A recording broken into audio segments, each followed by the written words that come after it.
kita hadir di sini berkumpul di rumah Ibu Elvina. Kita melakukan pertemuan kelompok dan menyampaikan tentang pencegahan dan penanganan stunting. Pada hari ini, hari Sabtu, tanggal 26 bulan 6 tahun 2021, bertepat di Desa Tampar Playung. Bersama saya Jimboy dan rekan saya Alina Tresia. Kami adalah pendamping PKH di wilayah Kecamatan Dusun Utara, Kabupaten Bariku Selatan, Provinsi Kalimantan Tengah. Pada kesempatan hari ini kami akan menyampaikan materi tentang pencegahan dan penanganan stunting. Di sini kita akan belajar bersama-sama serta untuk bertanya jawab nanti seputar terkait tentang pencegahan dan penanganan stunting ya. Nah, apa itu stunting? Bagaimana cara mencegahnya? Bagaimana cara mengatasinya? Nanti kita akan belajar bersama-sama di sini ya. Dipandu juga oleh rekan saya Ibu Lina nanti. Nah, kami berdua akan menyampaikan secara bergantian. Demikian dari saya. Ibu Lina bisa menambahkan.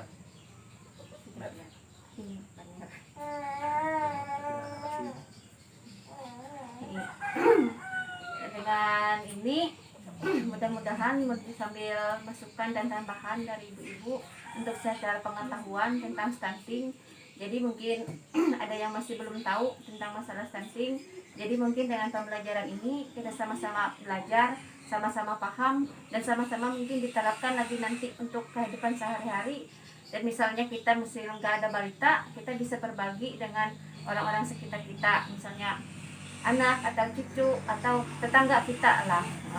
Kira-kira begitu pula. Mudah-mudahan bisa diterapkan di kehidupan sehari-hari. Terima kasih banyak. Kita melanjutkan di pertemuan peningkatan kemampuan keluarga. Kita masuk ke pencegahan dan penanganan stunting. Kira-kira ibu-ibu, bapak-bapak ada yang sudah tahu tentang pengertian stunting? Belum. Ya.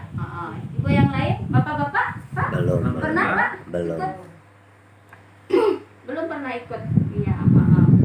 Ibu, Mama Jenny. Ayo, ambil resep penjelasan ya. Ya.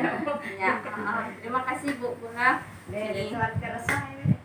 Pengertian stunting itu Bu, kondisi gagal tumbuh pada anak berusia di bawah 5 tahun atau balita. Jadi bulan sebelum 5 tahun kebanyakan masih ada beberapa anak yang mungkin kekurangan gizi. Jadi itu dari awal pertumbuhan janin dari dalam kandungan, dari 0 bulan lah dalam kandungan sampai 2 tahun. Itu adalah masa-masa emas. Jadi kebanyakan ibu-ibu mungkin ada yang misalnya hamil 2-3 bulan itu nggak mau makan, nggak mau minum susu, atau nggak ada protein atau nggak ada mineral. Sebenarnya itu diharuskan kenapa? Oleh selama dalam masa pertumbuhan anak dalam kandungan itu sangat dibutuhkan supaya menghindari stunting. Stunting itu adalah kekurangan atau kondisi gagal tumbuh itu pada anak 0 sampai 2 tahun.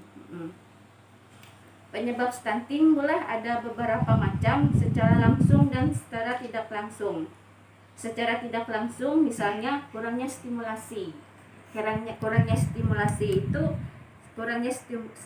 serta kebersihan diri dan lingkungan yang baik.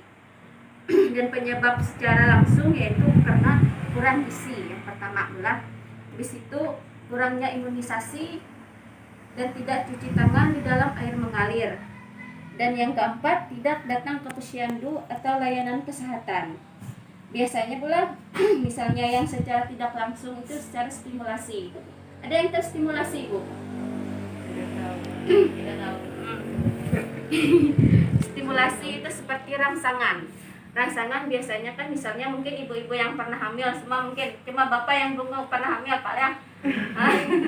Ibu-ibu yang pernah hamil misalnya yang pertama yaitu stimulasi sentuhan. Nah, di dalam kandungan itu sering-sering diajak mungkin dielus lah misalnya, nah sambil diomongin lah kayak gitu tuh. Mungkin itu sebuah stimulasi ya, kita mungkin nggak pernah menyadari bahwa itu mungkin berkembang di dalam otak masing-masing anak yang dalam janin, sangat diperlukan.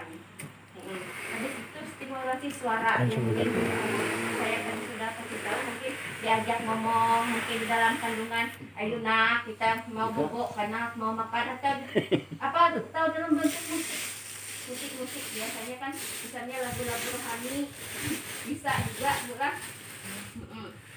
Habis itu stimulasi cahaya, misalnya pagi-pagi kita berjemur pagi-pagi kayak di panas matahari juga ada pun di sebelum jam 8 lah, jangan sampai jam 12 kita pingsan lah.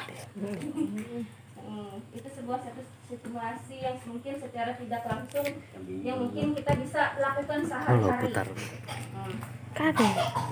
Dampak stunting itu ada beberapa, yaitu gagal tumbuh, gagal berkembang, dan gagal metabolisme.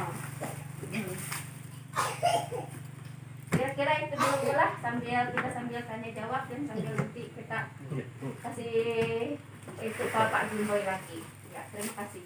Bu Lina, seperti yang disampaikan oleh Bu Lina tadi, bahwa pengertian stunting itu adalah terjadinya gagal tumbuh kembang pada anak ya.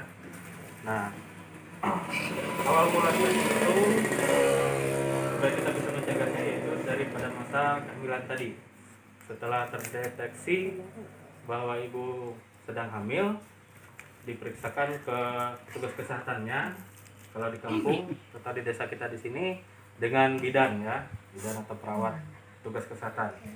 Nah itu diperiksakan serta dicek nanti kalau ibu sudah hamil. Nah nanti ada posyandu di situ, ada kelas ibu hamil juga di desa ini pasti ada ya, kelas ibu hamil. Nah itu dilaksanakan 1 bulan sekali. Biasanya seperti itu ada posyandu. Posyandu balita, biasanya ada, beberapa. Nah, untuk mencegah stunting ini pada masa kehamilan itu perlu harus berkolaborasi dengan suaminya ya. Kalau ibu sedang hamil, ada suaminya. Biasanya kan ibu hamil ini banyak maunya ya. Kalau bahasa kita di kampung ini bidang. Nah, dari triwulan pertama itu biasanya 1 bulan pertama pasti macam-macam ya keinginannya, maunya. Biasanya mau makan yang sulit didapatkan, biasanya seperti itu ya. Ya mau misalnya tahun ini belum musim durian, maunya durian. Nah itu yang repotnya seperti itu ya.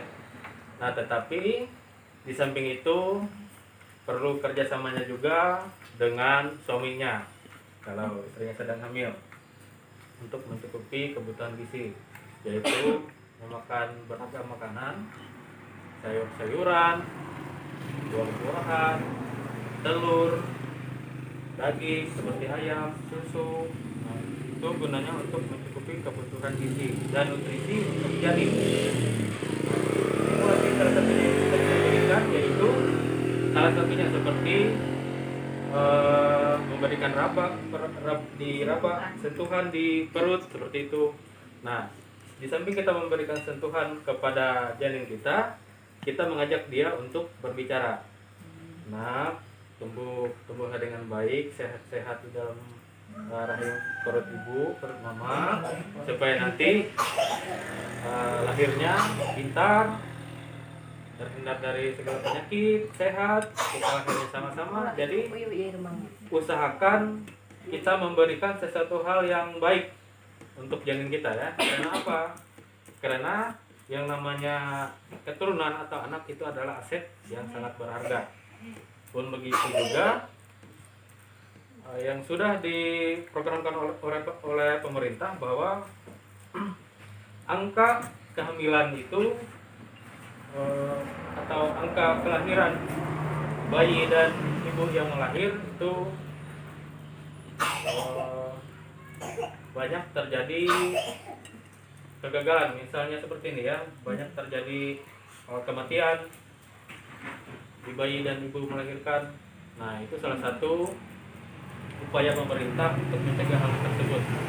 Begitu juga dan tentang pencegahan dan penanganan stunting ini sedemikian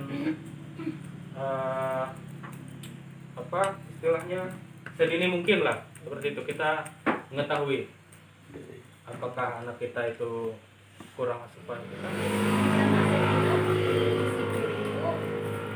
Ini mungkin dari standar dari Kementerian Kesehatan yang sudah dipakai dari Kementerian mungkin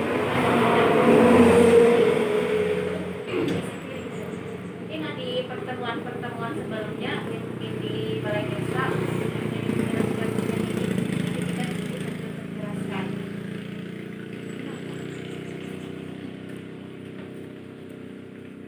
lihat belah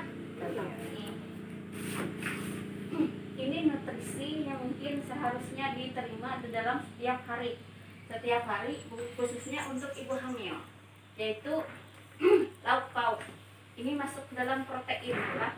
Protein itu mungkin ikan, mungkin daging, juga tempe, tahu itu sudah masuk dalam protein lah. Di situ masuk di dalam di vitamin.